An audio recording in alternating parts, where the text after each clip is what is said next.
Graça e paz, irmãos. Eu gostaria de convidar a igreja, aliás, é a igreja masculina, né? Para abrir a Bíblia no capítulo 6 de Gênesis. Vamos falar hoje sobre homem na função de pai, né? Homem na função de pai. E o que está escrito no capítulo 6,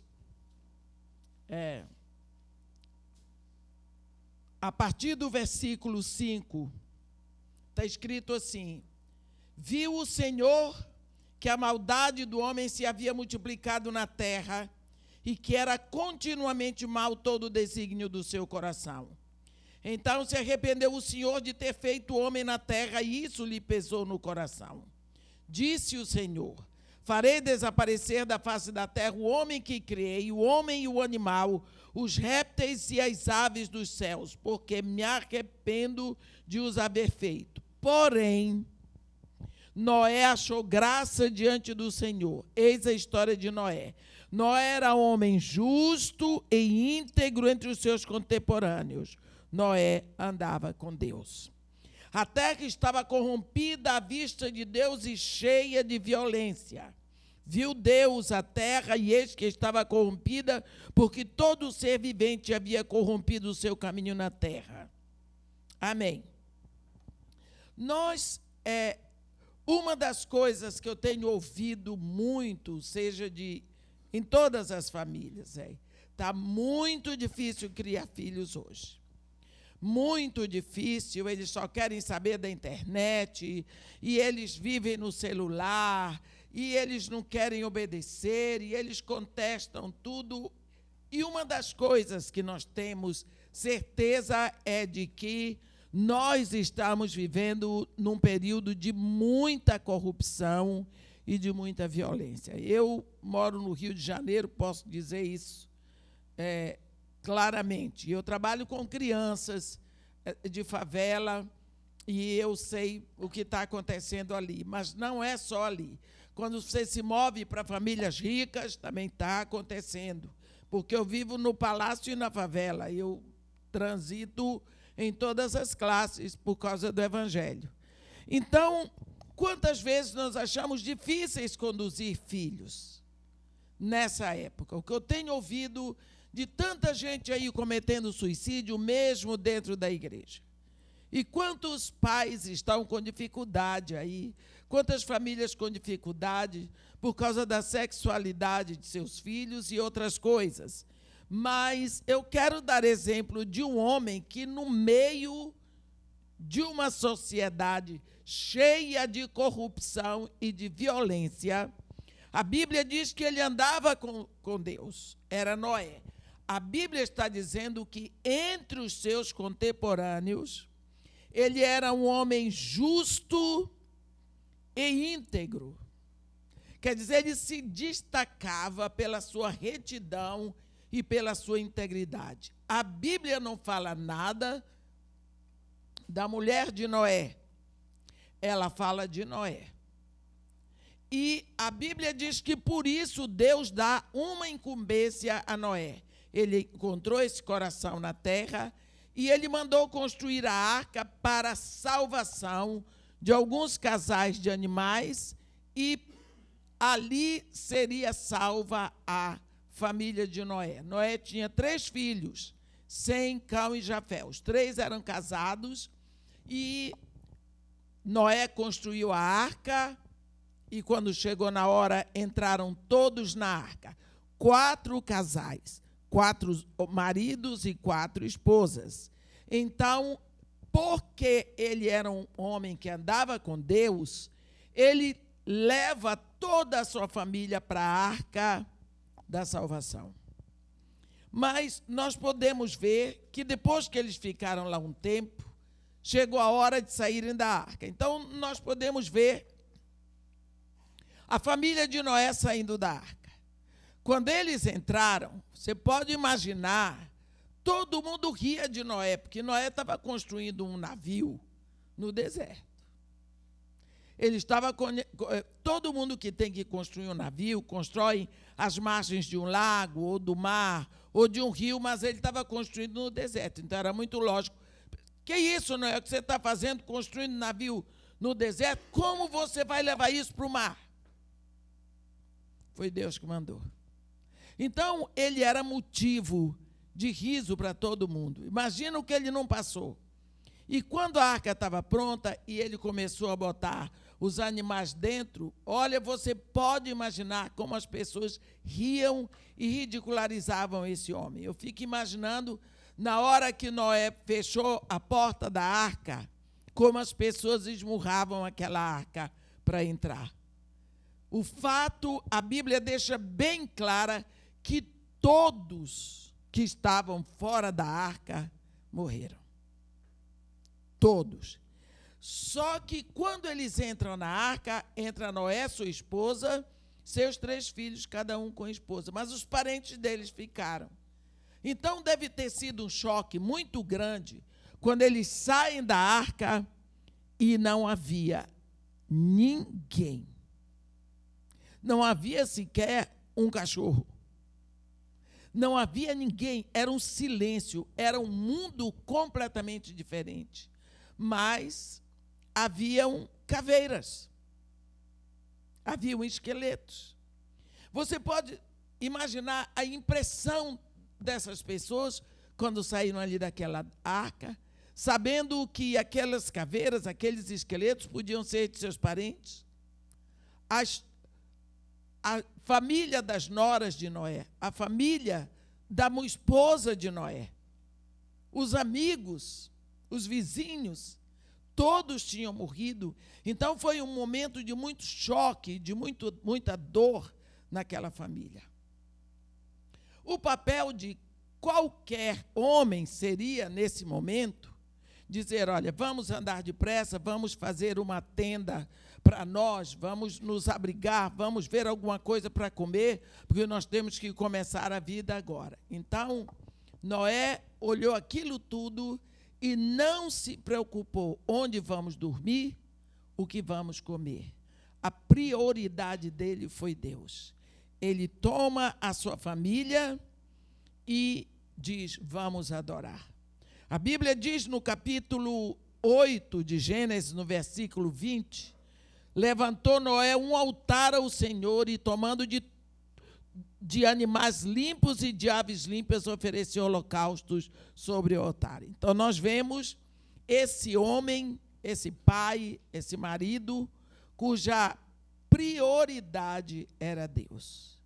Então, nós vemos a atitude dele, a atitude genuína de quem anda com Deus. Esse pai já salvou toda a família pelo comportamento dele.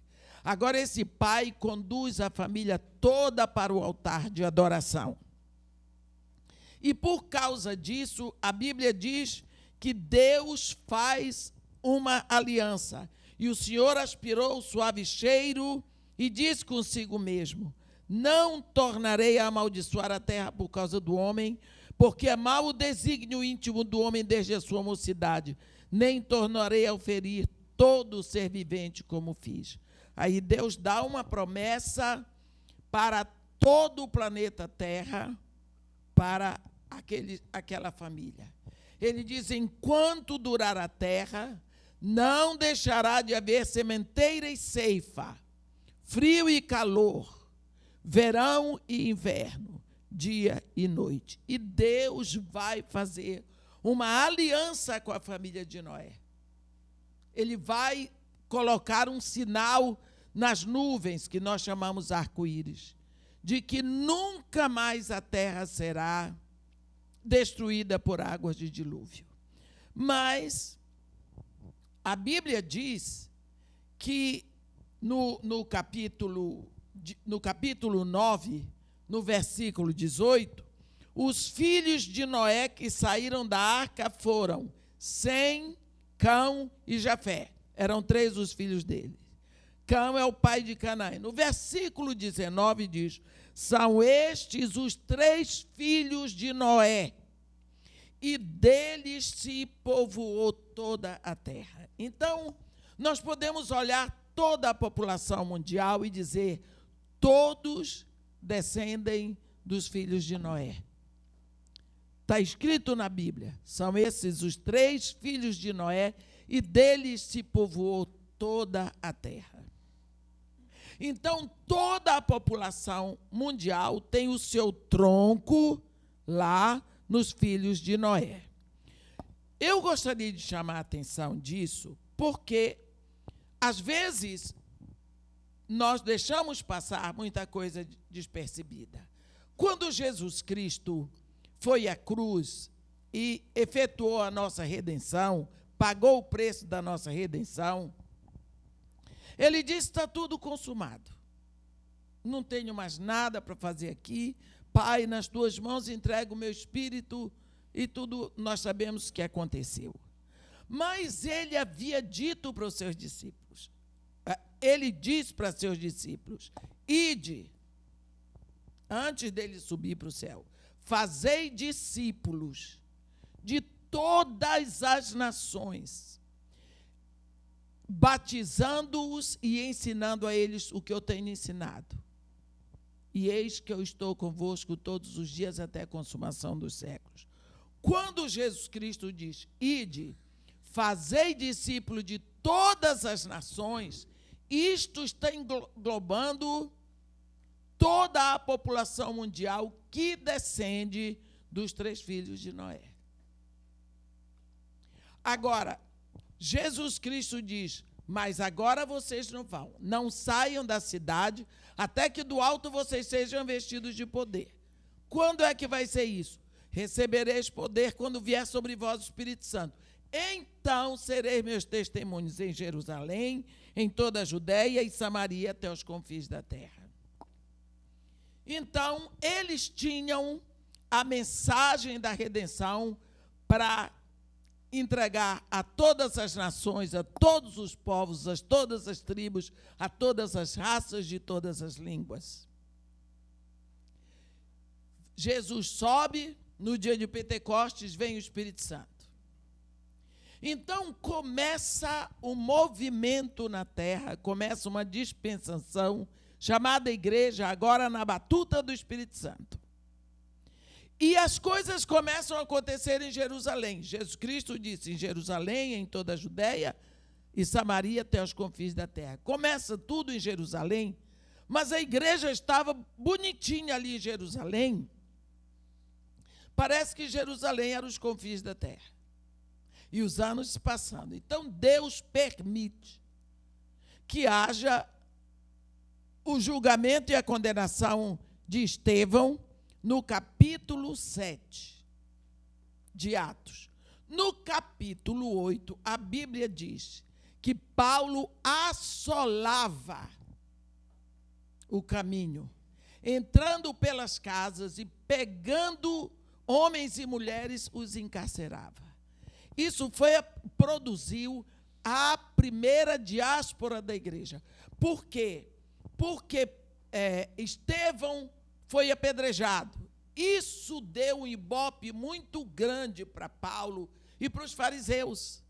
Então, Paulo, que era um cidadão romano, falava grego, latim, hebraico, aramaico, discípulo de Gamaliel, e ele era um jovem cultíssimo. Então, ele ficou com toda a autoridade.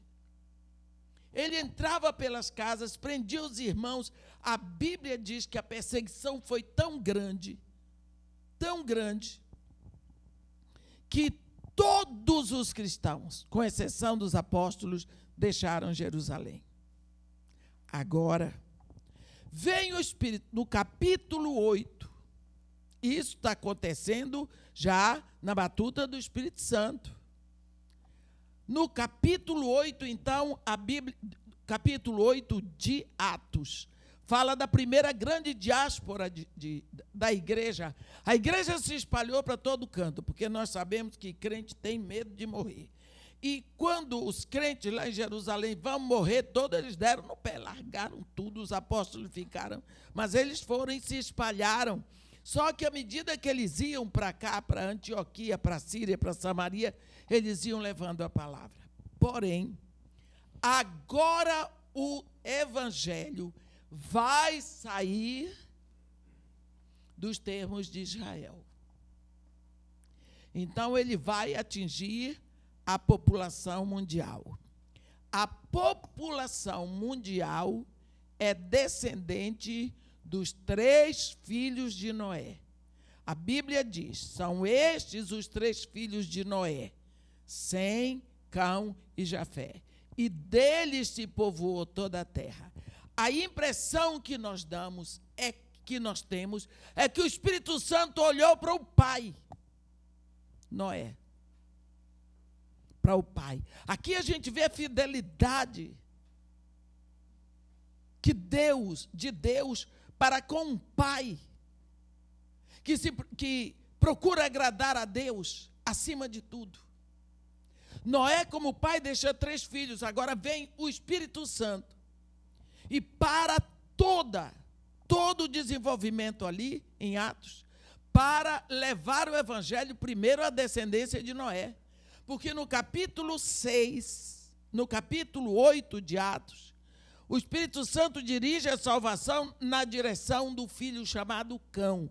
No capítulo 9, ele leva a salvação na direção do filho chamado Sem. E no capítulo 10, do filho chamado Jafé. Como? No capítulo 9, vem a salvação para um etíope eunuco, que era tesoureiro do reino da Etiópia. E assim o cristianismo entra na Etiópia. Por quê? Porque Cão, o filho de Noé, teve 4 filhos, Cuxi, Misraim, Pute e Canaã. Cuxi é a Etiópia, Pute é a Líbia, Misraim é o Egito, Canaã é a Palestina. Então, quando ele atinge está escrito aqui no capítulo 10 de Gênesis, os filhos de Cão são Cuxi, Misraim, Pute e Canaã. Quando o Espírito Santo entra trazendo a salvação, nós lembramos o que aconteceu no capítulo 8 de Atos, pelo ministério de Filipe, o anjo fala com ele vai, o Espírito Santo manda ele acompanhar a carruagem do homem, e ali ele batiza o homem, e o evangelho entra na Etiópia, entra na descendência de Cão, através daquele etíope.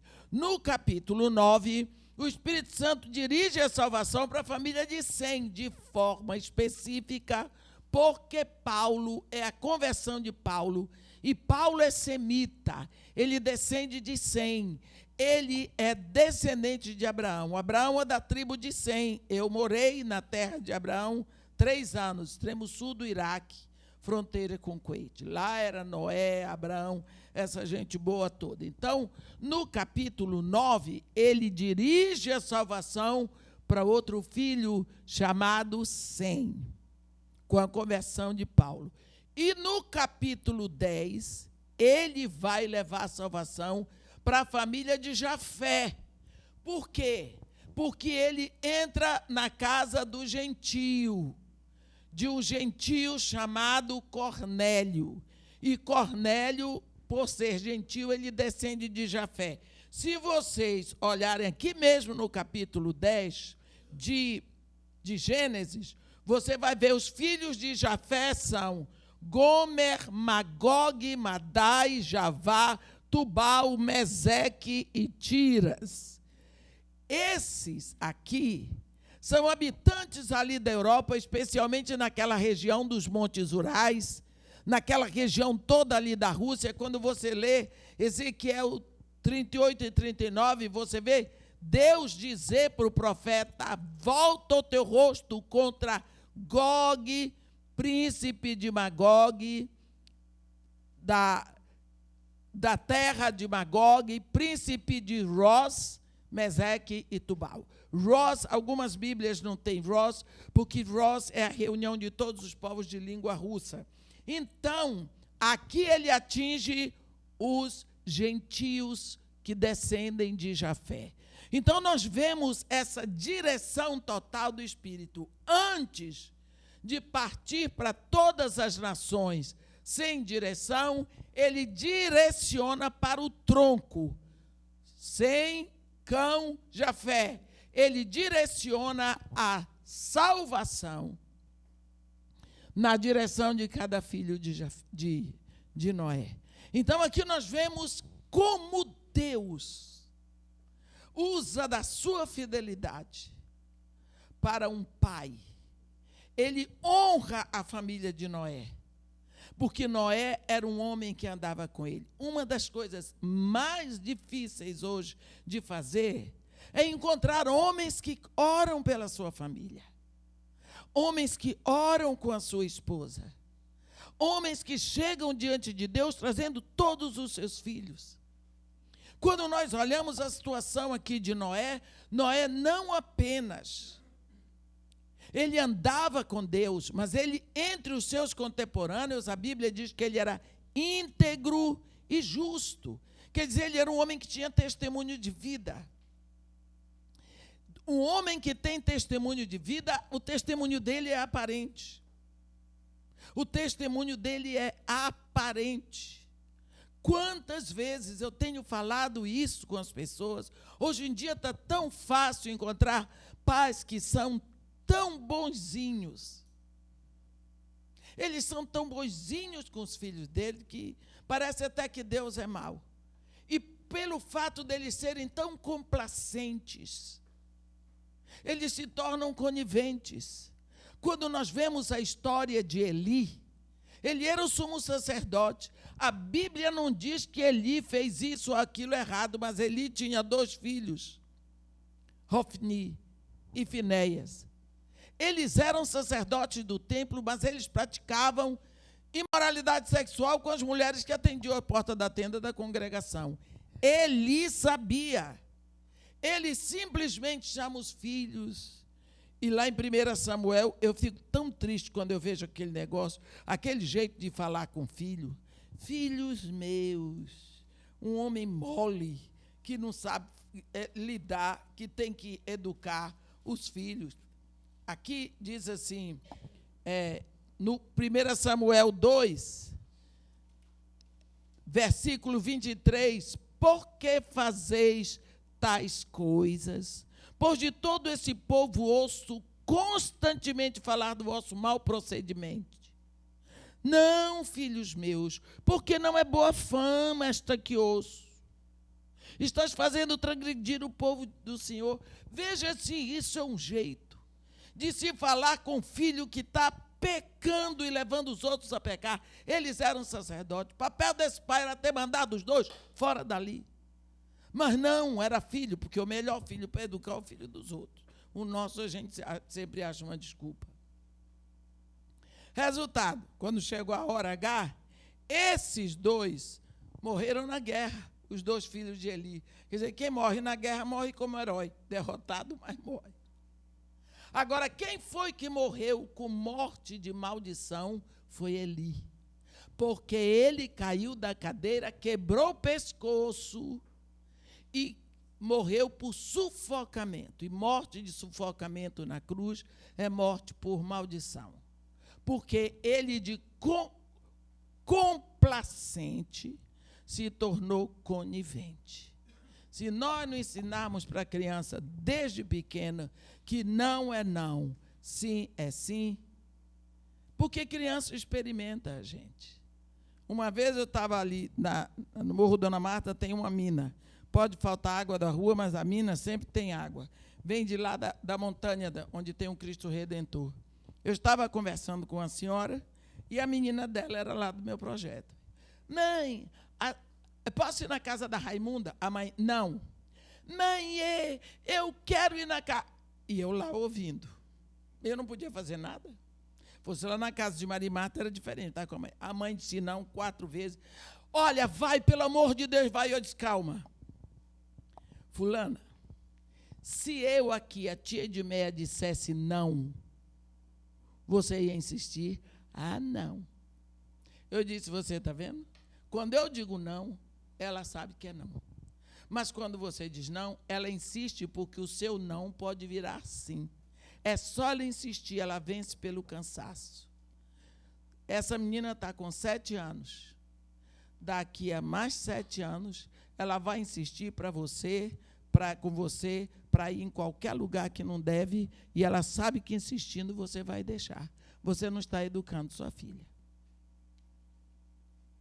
Eu disse. Ela podia ter dito, não é da sua conta, mas era da minha conta, porque eu amo a menina. Então, às vezes, nós somos tão complacentes que nos tornamos coniventes, aí nós somos responsáveis pelo pecado que o outro comete. Nesse caso aqui, nós vemos que Noé, a Bíblia diz que ele era justo e íntegro, um homem correto.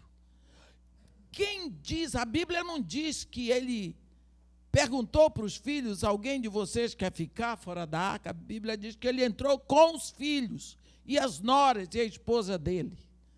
Naquela casa, todo mundo sabia quem mandava. Todo mundo obedecia à autoridade. O que está muito difícil hoje, nós vamos amolecendo e corremos o risco de copiar o exemplo do mundo. Mas nós não podemos esquecer que a Bíblia diz que este mundo é caído. Este mundo jaz no maligno. E aquilo que é caído e que jaz no maligno, ele não se estabelece. Ele vai caindo e piorando cada vez mais. E se nós estamos vivendo de acordo com os princípios deste mundo, nós também vamos caindo. E nós vamos arrebentando com a família, porque nós não nos mantemos. Um homem tem que saber que ele é responsável pela casa.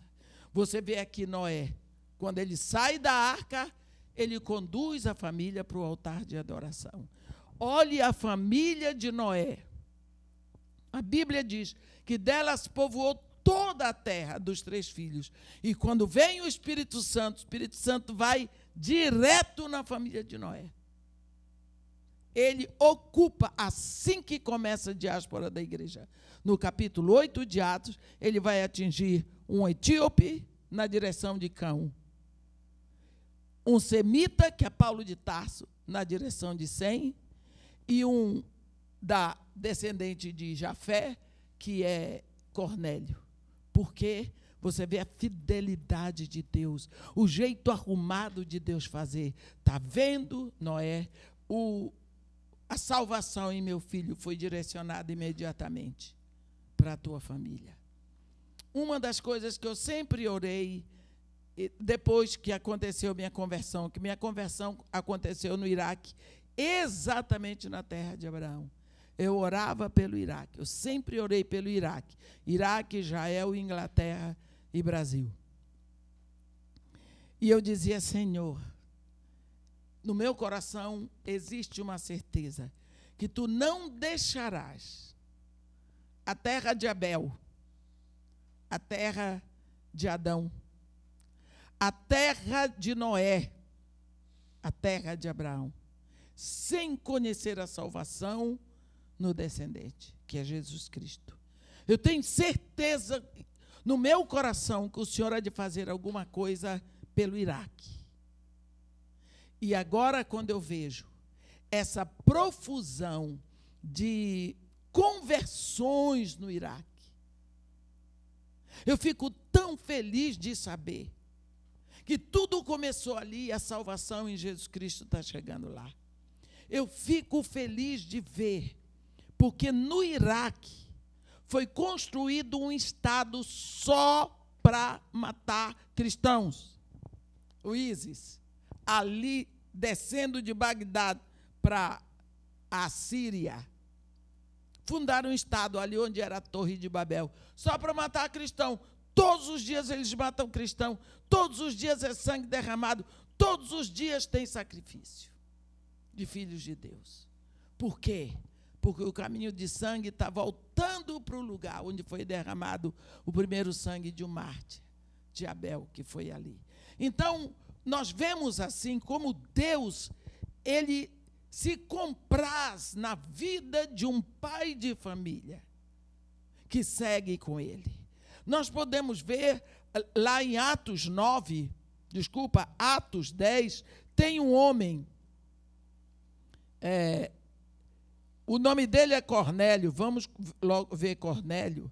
Esse homem, a Bíblia diz que ele não era judeu, mas a Bíblia diz que no capítulo 10 de Atos, morava em Cesareia um homem de nome Cornélio, centurião da corte chamada italiana, piedoso e temente a Deus com toda a sua casa, e que fazia muitas esmolas ao povo, e de contínuo orava a Deus.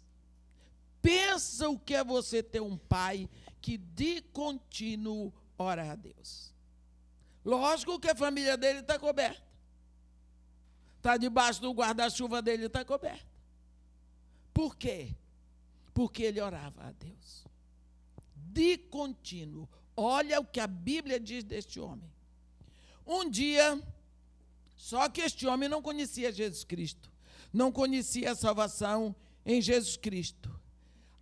Deus manda um anjo lá. Vai lá.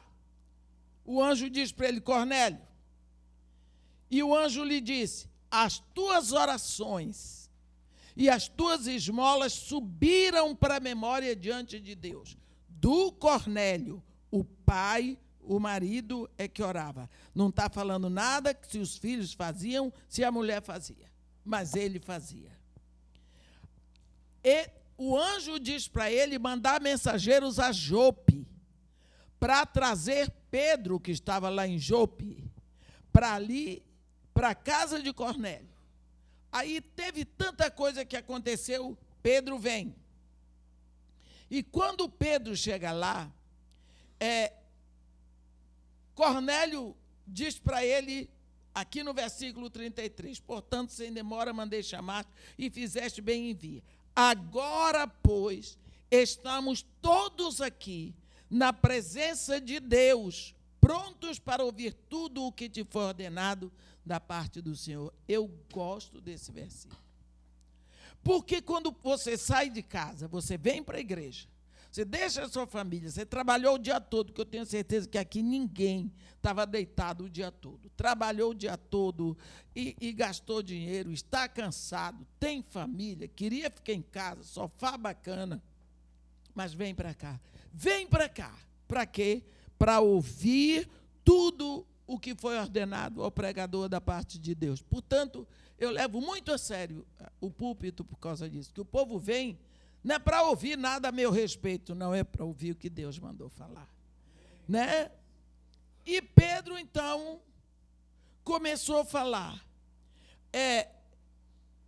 E ele já tinha reunido toda a sua família e os seus amigos na sala. Cornélio foi buscar as pessoas próximas dele, reuniu tudo ali. E Pedro começou a falar de Jesus. Eu vou dizer uma coisa para vocês, o Espírito Santo não deixou Pedro concluir a história. A Bíblia diz que no versículo 44, que ainda Pedro falava estas coisas, quando caiu o Espírito Santo sobre todos os que ouviam a palavra. Todos. Alguma vez, quando Cornélio orava, ele pensou que Deus ia movimentar um anjo para vir dizer a ele, a quem ele devia chamar para trazer salvação para a sua família. Mas quando nós oramos, nós falamos com Deus. Orar é conversar com Deus. E Deus não esquece da nossa oração. E o mais lindo é que quando você fala com Deus, é como se não existisse mais ninguém no universo. A atenção de Deus é voltada para você. Cornélio fazia isso, sem saber que Deus ia a tal ponto. Deus movimentou anjo, movimentou um apóstolo, movimentou tudo para levar salvação à casa de Cornélio. Ali todos foram salvos que estavam, a família dele, os amigos, todos que estavam ali. Por quê? Por causa da oração no Pai. A oração de um chefe de família, a oração de um cabeça de lar. Nós precisamos levar a sério e saber que Deus não mudou. Olha, Deus, a Bíblia diz que Deus é o cabeça de Cristo. Cristo é o cabeça do homem, o homem é a cabeça da mulher. Se você olhar, Maria, mãe de Jesus, ela era prometida para José. Quer dizer, José já devia ter pago o preço e estava esperando a hora de ir buscá-la para levar para a casa dele, que o casamento judaico era assim. O anjo chega lá e fala com ela: olha, você é bem-aventurada, você foi escolhida, você vai ter um filho e tudo mais. Ela disse: eu não posso. Ele disse: não tem problema, eu sou virgem. Ele disse: não tem problema, o Espírito Santo te cobrirá, e o ente que de te nascer será chamado Filho do Altíssimo. Ela disse: então, se é assim, tudo bem, faça-se em mim segundo a sua palavra. E aí o Espírito Santo cobriu a palavra que veio no ventre dela, e Jesus Cristo começou a ser formado ali. O Espírito falou com ela, o anjo falou com ela. Quando foi mais que o anjo falou com Maria? Nunca mais. Sabe por quê? Porque José resolveu desprezá-la. Mas veio o anjo no sonho e disse para ele: não temas de tomar Maria, tua esposa, porque o que se faz ali é do Espírito Santo. No outro dia ele acordou, foi lá, pegou Maria, resolveu o casamento dele. Nunca mais o anjo falou com ela, porque tinha marido. Quando chegou na hora de mandar para o Egito, o anjo aparece para ele em sonho e diz: ei, toma o menino e a sua mãe e vai para o Egito. Na hora de voltar do Egito, toma o menino e sua mãe, ó José, e leva de volta.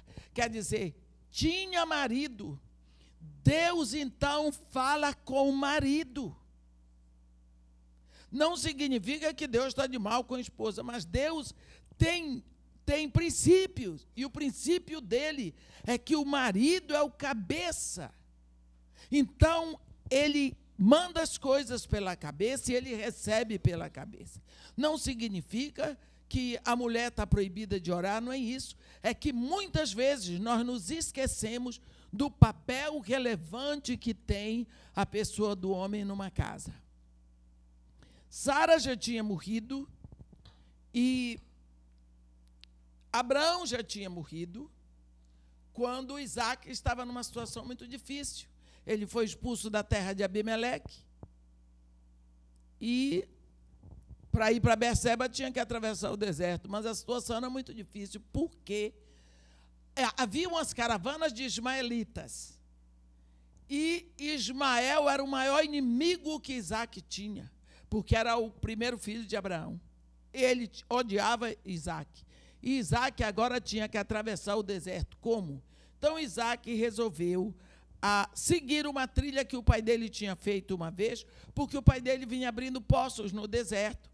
E os filisteus depois entulharam os poços. Mas ele achava: se um dia meu pai encontrou água ali, eu vou encontrar também. Então eles desceram para o deserto, expulsos da terra de Abimeleque. Acharam o primeiro lugar onde tinha um poço, cavaram, e brotou a água, mas os filisteus vieram, brigaram e expulsaram eles daí. O poço se chamou Ezeque, que significa contenda.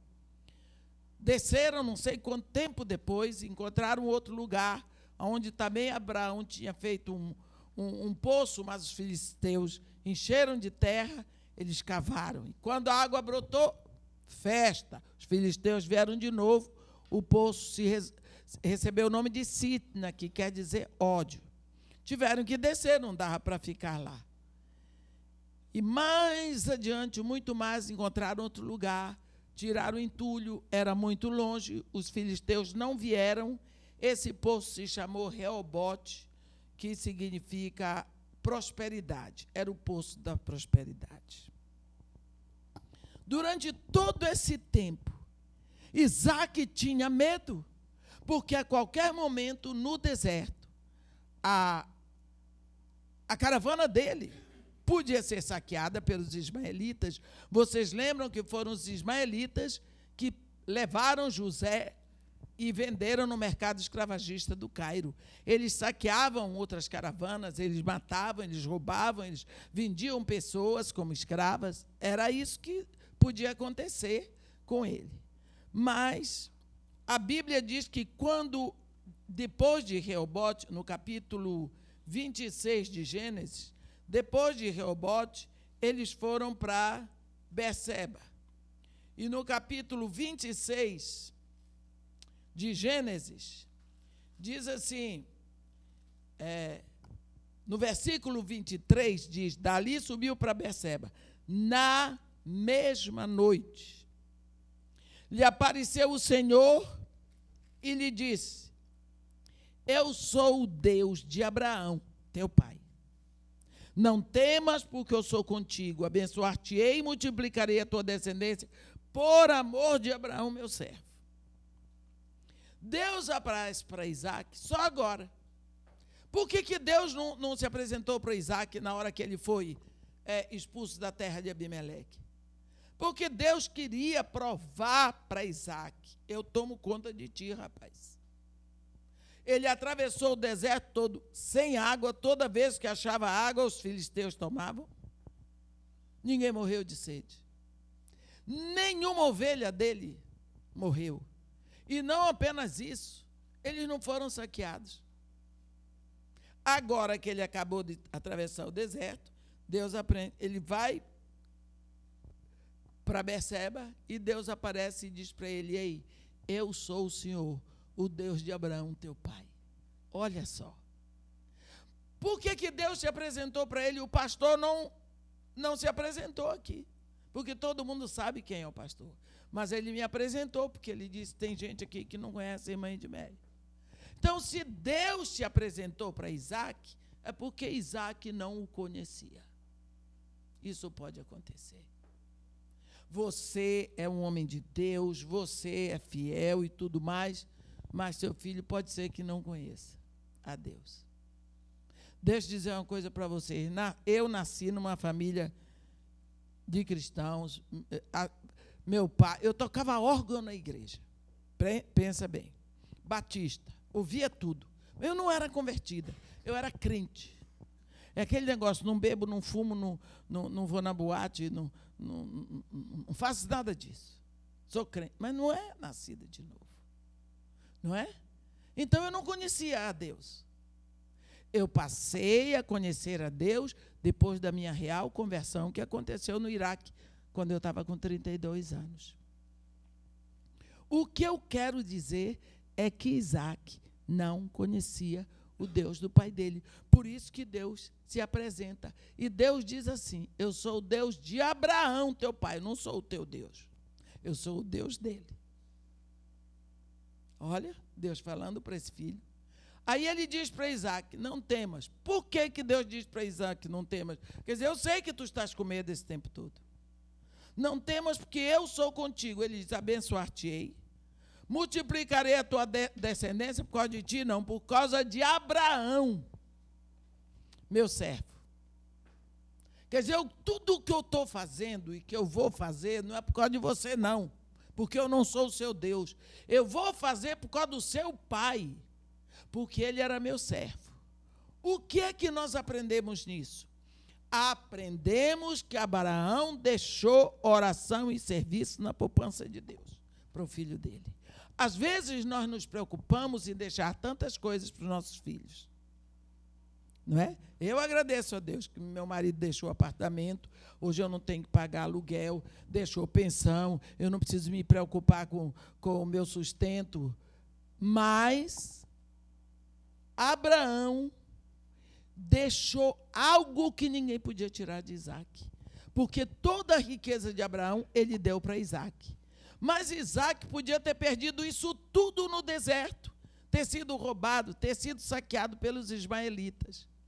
O que valeu para Isaac foi exatamente a herança que o pai dele deixou em Deus, porque foi Deus que livrou Isaac de ser saqueado. Foi Deus que livrou Isaac de ter morrido de sede no deserto. Então, esta é a poupança que às vezes nós nos esquecemos de fazer. deixar oração e serviço na poupança de Deus para os nossos filhos. Você vê que agora, quando Deus diz isso, eu sou o Deus de Abraão, teu pai, a ficha foi caindo para Isaac.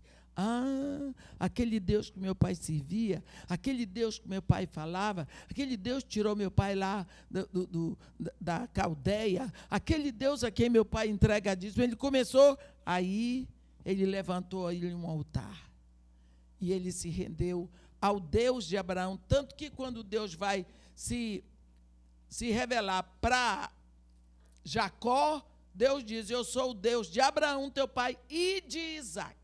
Porque Deus agora aqui passa a ser o Deus de Isaac. O que nós aprendemos com isso? Que nós precisamos orar pelos nossos filhos. Eu estou falando, mas de modo muito especial com o pai. É preciso que você ore com seus filhos e por seus filhos. Pela sua esposa, pela sua casa, pela sua vida. Porque você é indicado para isso, porque esse é o estilo de Deus. Que você vá diante de Deus pela sua família, que você leve seus filhos, não apenas ore com eles, mas ore por eles. Não precisa ser oração de 1 hora, 2 horas, 5 minutos. Você para o que estiver fazendo e você ora, você fala com Deus sobre os seus filhos, abençoa os seus filhos, pede a bênção de Deus, cerca, traz diante de Deus a necessidade que você tem no coração para a sua família. Porque orando a Deus, você traz a bênção de Deus sobre a sua casa. Lembra de Cornélio? Ele de contínuo orava a Deus. E você vê que Deus moveu o anjo, moveu o apóstolo, moveu tudo, e a salvação veio para dentro da casa dele. Todos vieram a conhecer Jesus Cristo, por quê? Porque Cornélio de contínuo orava a Deus.